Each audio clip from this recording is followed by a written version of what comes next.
ನಮಸ್ತೆ ಫ್ರೆಂಡ್ಸ್, ರಾಜ್ ಜಾಬ್ಸ್ಗೆ ಸ್ವಾಗತ.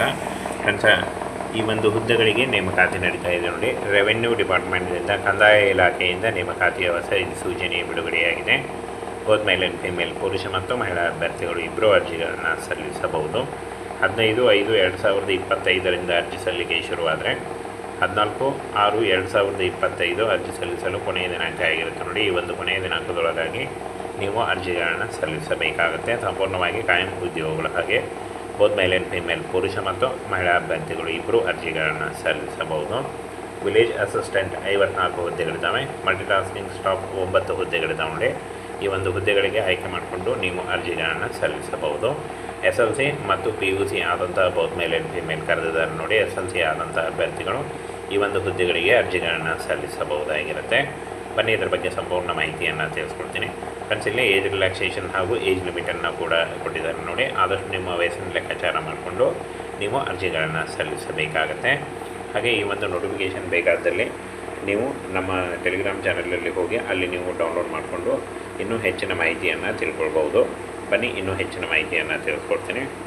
ಕಂದಾಯ ಮತ್ತು ವಿಪತ್ತು ನಿರ್ವಹಣಾ ಇಲಾಖೆಯಿಂದ ನೇಮಕಾತಿ ಆಗಿರುತ್ತೆ. ಸಂಸ್ಥೆಯ ಹೆಸರು ಕಂದಾಯ ಮತ್ತು ವಿಪತ್ತು ನಿರ್ವಹಣಾ ಇಲಾಖೆ ಆಗಿರುತ್ತೆ. ಗ್ರಾಮ ಸಹಾಯಕ ಮತ್ತು ಬಹುಕಾರ್ಯ ಸಿಬ್ಬಂದಿ ಹುದ್ದೆಗಳಾಗಿರ್ತವೆ.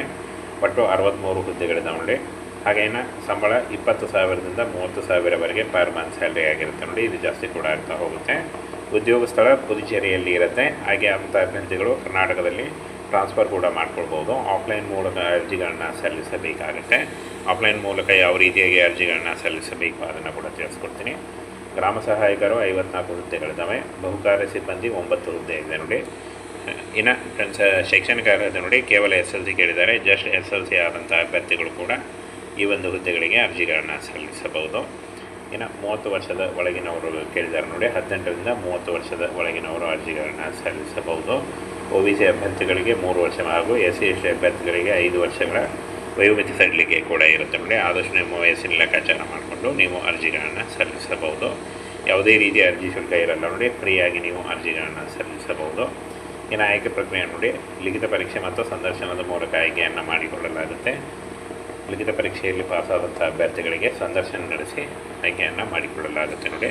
ಹಾಗೇನ ಫ್ರೆಂಡ್ಸ್, ಈ ಒಂದು ಹುದ್ದೆಗಳಿಗೆ ಯಾವ ರೀತಿಯಾಗಿ ಅರ್ಜಿಗಳನ್ನು ಸಲ್ಲಿಸಬೇಕು ಅಂತ ನೋಡೋದಾದರೆ, ನಿಮ್ಮ ರೆಸ್ಯೂಮೇನ ಈ ಒಂದು ಅಡ್ರೆಸ್ಗೆ ನೀವು ಪೋಸ್ಟ್ ಮುಖಾಂತರ ಕಳಿಸ್ಕೊಡ್ಬೇಕಾಗುತ್ತೆ. ಅಪ್ಲಿಕೇಶನ್ ಫಾರ್ಮು ನೋಟಿಫಿಕೇಷನ್ನಲ್ಲಿ ಅಪ್ಲಿಕೇಶನ್ ಫಾರ್ಮ್ ಇದೆ ನೋಡಿ.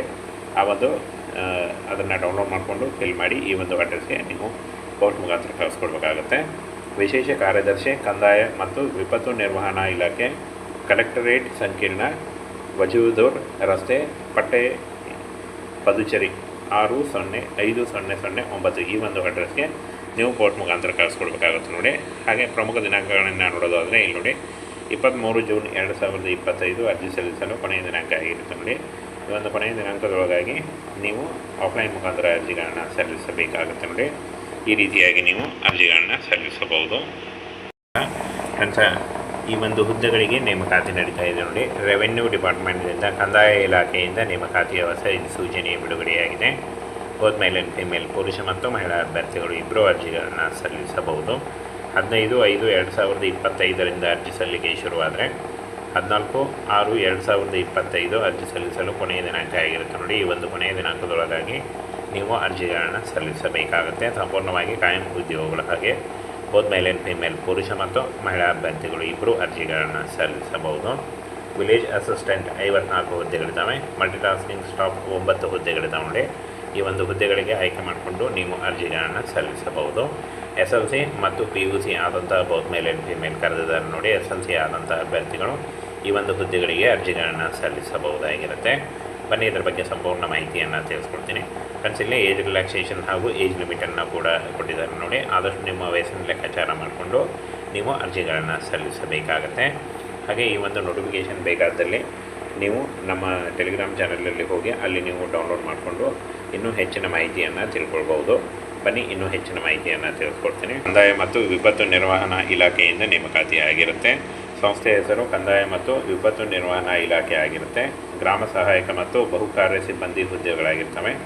ಒಟ್ಟು 63 ಹುದ್ದೆಗಳಿದ್ದಾವೆ ನೋಡಿ. ಹಾಗೇನ ಸಂಬಳ 20,000ದಿಂದ 30,000ವರೆಗೆ ಪರ್ ಮಂತ್ ಸ್ಯಾಲ್ರಿ ಆಗಿರುತ್ತೆ ನೋಡಿ. ಇದು ಜಾಸ್ತಿ ಕೂಡ ಆಗ್ತಾ ಹೋಗುತ್ತೆ.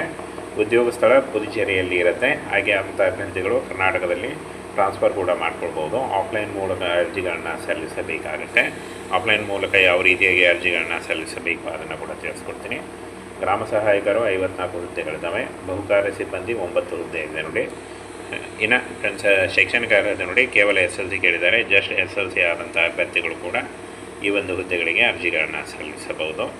ಇನ್ನು 30 ವರ್ಷದ ಒಳಗಿನವರು ಕೇಳಿದ್ದಾರೆ ನೋಡಿ. 18ರಿಂದ 30 ವರ್ಷದ ಒಳಗಿನವರು ಅರ್ಜಿಗಳನ್ನು ಸಲ್ಲಿಸಬಹುದು.